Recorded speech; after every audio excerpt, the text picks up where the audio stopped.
నేపాల్లో మరోసారి జెన్జీ నిరసనలు చెలరేగాయి. పలు ప్రాంతాల్లో పరిస్థితి తీవ్రంగా మారింది. దీంతో నేపాల్లో మరోసారి కర్ఫ్యూ అమల్లోకి వచ్చింది.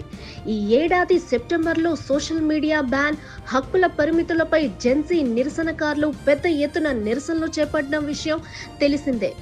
ఆ నిరసనల ఒత్తిడితో అప్పటి ప్రధాని కేపీ శర్మ ఓలీ రాజీనామా చేసి పదవి నుంచి తప్పుకున్నారు.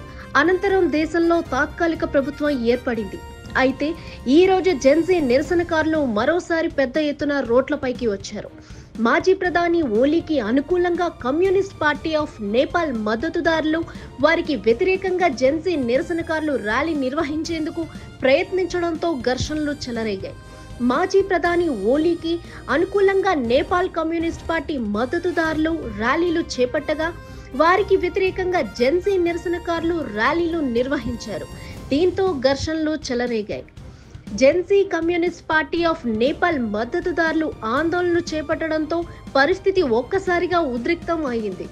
బానా జిల్లా సిమారా ప్రాంతాల్లో ఉద్రిక్తతలు పెరగడంతో ఈ రోజు రాత్రి 8 గంటల వరకు కర్ఫ్యూ విధించారు. ప్రజలు గుంపులుగా గుమిగూడడాన్ని నిషేధించారు అధికారులు. ఇక తాత్కాలిక ప్రధానమంత్రి సుశీలా కర్నీ ప్రజలను ప్రశాంతంగా ఉండాలని కోరారు. రాజకీయంగా రెచ్చగొట్టే ప్రయత్నాలు చేయవద్దు అని సూచించారు. మార్చి 5వ తారీఖున జరగనున్న ఎన్నికలు ముందు ప్రజాస్వామ్యంపై నమ్మకం ఉంచాలని పిలుపునిచ్చారు.